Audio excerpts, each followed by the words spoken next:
Hey Taurus, how's it going? My name's Alex. I think the Oracle and I might have something interesting for you today. When I was doing your meditation, I saw an image of an egg hatching and a snake coming out of it. And it was like a full-grown snake. It wasn't really a baby snake. And then an eagle swooped in and grabbed it with its talons, and I thought, oh boy, here we go. But it flew the snake over to the desert and gently dropped him into the desert sands around some rocks. And the snake was like super happy to be in his natural environment where he could warm up in the sun. So that was an interesting thing. You know, when I think of an eagle grabbing a snake, sometimes I think of the emblems of certain countries and flags that have that, certain symbolisms with eagles and snakes in their talons. You know, the idea of conquering the dragon, conquering our lower nature, and abiding by our spiritual nature. But here we have the spiritual nature and the lower nature kind of complementing each other. You know, the eagle, maybe there's some Scorpio energy in your life, was like helping out this snake. And the snake can symbolize our more human-based spiritual energy, our kundalini. The hatching of an egg and a snake coming out makes me think of like a spiritual awakening, a kundalini awakening, or just a re-emergence of some dormant energy that you may have had. Perhaps something, you started something and planted a seed, and it finally is like ready to spring forth and grow and become real and give you a good boost of energy and something like that. And you're going to be helped by your higher spiritual nature, or maybe by some spirit guides. So like, you do as much effort as you can to awaken yourself spiritually, and then sort of the higher divine nature sort of meets us halfway and takes us the rest of the way when they see, okay, you've done a lot of effort on your own, now we can come in and help you because you're worthy of our help. You've made yourself worthy of our help. And then I pulled an I Ching hexagram for you, and this is interesting. We have hexagram 50, or establishing the new.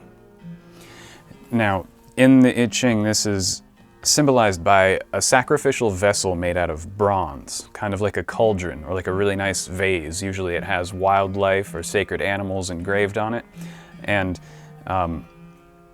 when we establish the new, in ancient China, when a new dynasty was established, they would create one of these bronze sacrificial vessels, and maybe they would write their new laws on it. They would repeal the old laws from the old, the old order, and establish a new order. And during this time, honorable, wise, virtuous people would be honored with a feast and would be appointed positions in the new government, the new order, the new system, whatever.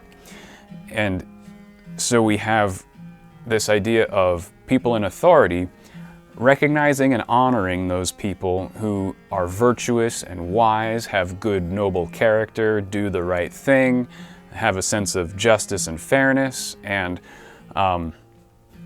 having this social currency puts them in a good position to be selected for responsibilities and duties. Now, in the modern world, unfortunately, we don't have much of a meritocracy. People get jobs based on credentials, based on whether or not they went to college, based on who they know in the industry and stuff like that.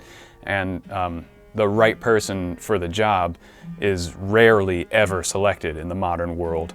So we have to cherish the times and the opportunities when goodness is actually recognized. Sometimes there are people who do recognize a person's virtue and wisdom and goodness and selects them for the proper job, and they get recognized for these attributes. Maybe you're in a position to recognize people for their attributes, or maybe you are about to be recognized.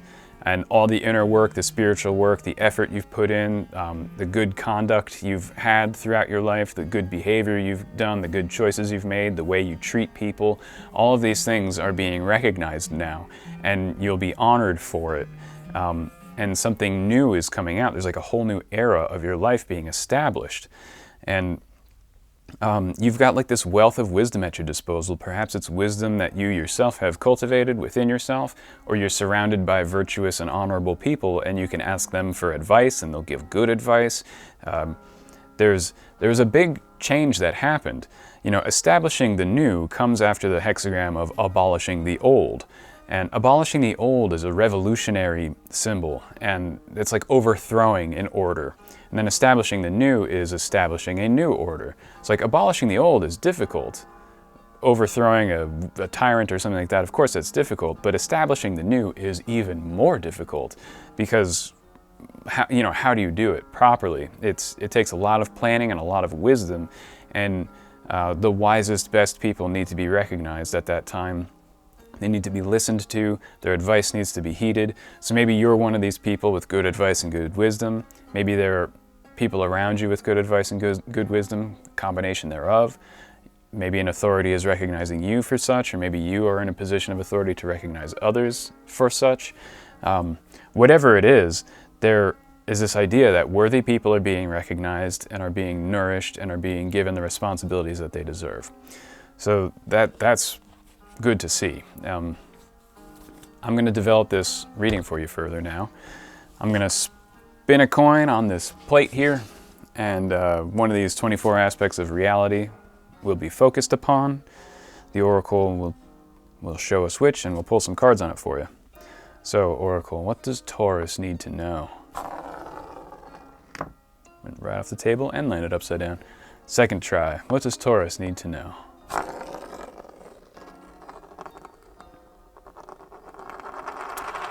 Landed upside down again. Third time's a charm. What does Taurus need to know?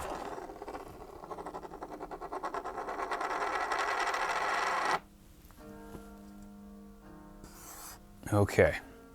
Well, we have it focusing on the trader. It's been popping up a few times lately. It's just an upturned dagger.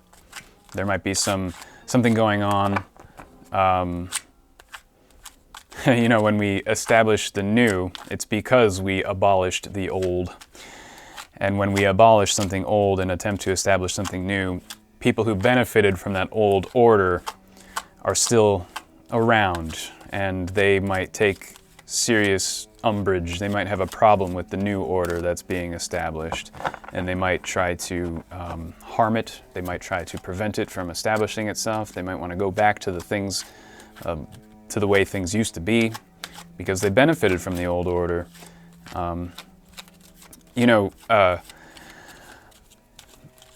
When King Wen, the guy who wrote the I Ching, when he was establishing his new order after overthrowing the tyrant of Shang, he abolished slavery. That was one of the first things he did.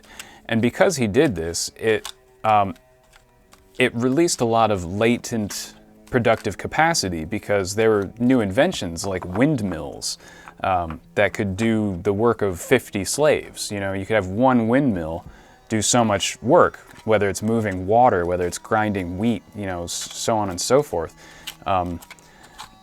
But the slave owners prevented that technology from being widely adopted under the Shang dynasty because it would cut into their slave trade profits. If you could just build a windmill or buy a windmill, you wouldn't have to, you could do without 30 to 40 slaves. And so they prevented windmill technology from being adopted. As soon as King Wen abolished slavery, these new technologies were used, and productive capacity vastly increased throughout the land. Now, the inverse of this, we have ancient Rome, who did not abolish slavery. They did not take advantage of these new technologies like the windmill and things like that. Even the steam engine. Yeah, I know, that was invented way back then. A lot of historians like to ignore that. But the Roman Empire decided they were not going to abolish slavery, that the slave traders, their lobby in the government won. And, Rome just decayed and decayed and decayed until it collapsed and no longer existed. And part of it was because it was just greedy people who wanted to make money buying and selling people instead of utilizing new technologies. We see this same thing today. We see a lot of corporations that do not want to adopt new technologies that will be better for society, better for humanity, because they make money selling things like oil, selling things like batteries, selling things like mineral resources and metals and plastics, and waxes and other things like this. And they like growing corn and soybeans for the industrial fuels and lubricants they can get instead of growing food. There's all these things, and we have much better alternatives for all these things that we invented over 100 years ago. But our corporations refuse to adopt these new technologies, and our governments go along with those corporations because they get bribed to do so. And so I'm just trying to illustrate that there are a lot of vested interests in the old order. There are a lot of people who like the way things are or used to be. And I think you might be dealing with someone like this, some hangover from the past, is angry about this establishing the new that you're involved in, and is probably involved in some sort of treachery. Or maybe this is something going on within yourself. Maybe you have a lot of doubts about establishing the new. You have a lot of self-doubts and anxiety about what's going on, and you don't know if it's the right thing to establish the new, and you don't know who you can trust, who is the wise and virtuous group of people here that you can delegate work to. You might not know. So here we have the Seven of Wands. It came out in reverse. I normally don't read reversals unless it like falls out and does something weird. So here in this deck, it says Valor. Some of these cards have words on them. So the Seven of Wands, this is like defending yourself, standing your ground. It came out upside down. So you could feel like you're on the defensive, and there are forces that are trying to prevent you from stepping into this new era that you're a part of. You could feel like there's just, the cards are stacked against you. And you really have to defend what you've got going on, and you're not sure who you can trust. You feel like you might be on your own. You feel like there are a lot of people and forces around you kind of giving you a hard time about this. But there is valor in what you're doing. There is honor in what you're doing, even though the cards are stacked against you. While standing your ground may be difficult, and it may even be a losing battle, but there's an important, aspect to standing your ground and staying at your post even when you know you're going to lose, because it sets a good example for those who come after you. If everyone stays at their post even when they lose, it raises morale for your side of the fight. If people abandon their posts or side with the enemy or, something like that, or give up, then it demoralizes your side of the fight, and chances of victory decrease. So while you might not see victory, the next person in line might. And I'm going to pull another card to see if we can get anything more specific about this. So standing your ground now is very important, and you might be asked to be making some type of sacrifice, to help others, to help pave the road. Sometimes, when the Allies stormed Normandy, some guys had to lay down on the barbed wire fence, you know what I mean? Without them, who knows? So what else does Taurus need to know about this treachery, this Seven of Wands, this establishing the new? We have synthesis. So here we have like a winged goat, sheep, and an ankh, and the word synthesis. So there is, so we're back to that. There's an abundance of wisdom and knowledge around you, an abundance of spiritual energy that's feeding and nourishing you.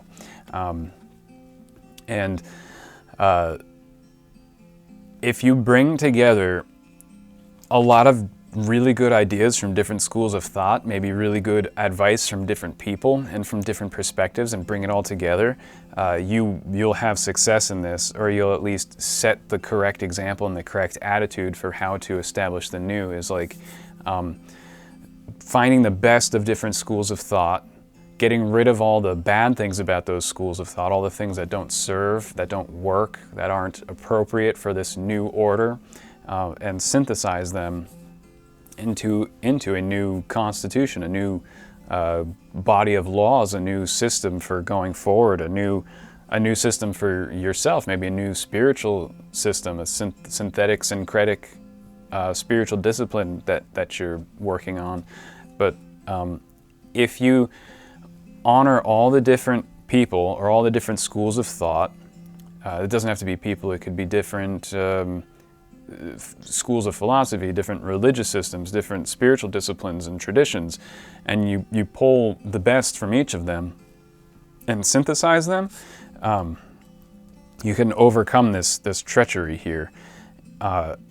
Another idea here is that there is somebody doing this syncretic thing, and it's not correct. It's not a real beneficial syncretic system that they're developing. They are trying to look like they're taking the best of everything and putting it together, but really what they're doing is making a chimeric hodgepodge to create confusion amongst people, to undermine the new order that's being established here, this new era of your life.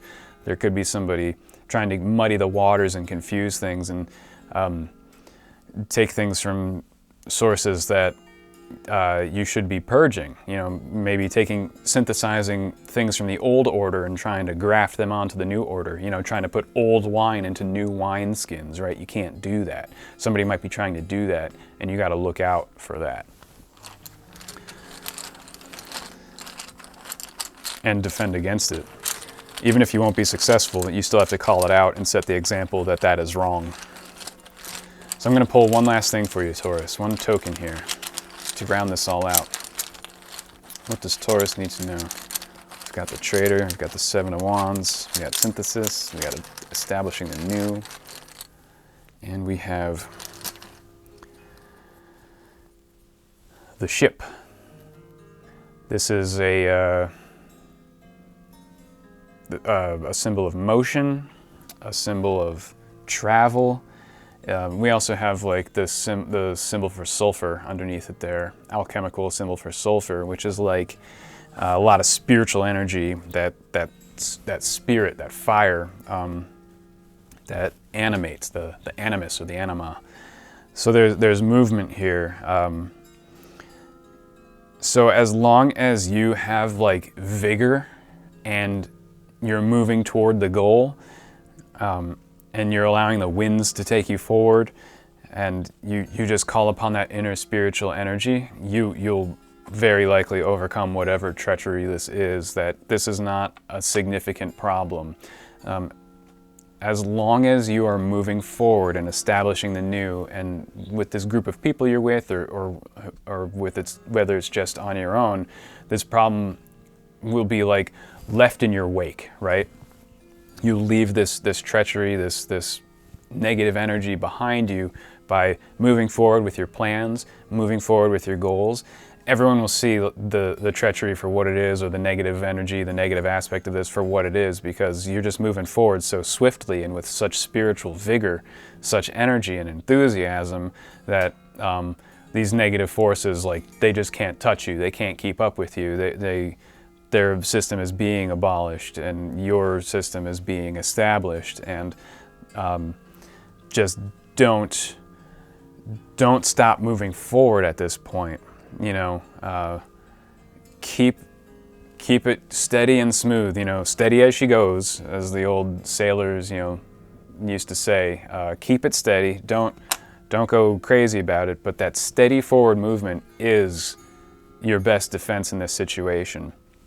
And using just that wind of spirit to guide you, to fill your sails and push you forward, is your key to just getting rid of this negative energy that's biting at your heels. Because I think that's all it's going to do, is just bite at your heels. Because you have virtue and wisdom and honor on your side here. And anyone with eyes can see that and will be on board with you. And they're not going to side with this negative energy. So Taurus, I think that's all the Oracle and I have for you today. Thanks so much for hanging out with me. I always appreciate you stopping by. I wish you all the best, and I'll see you next time.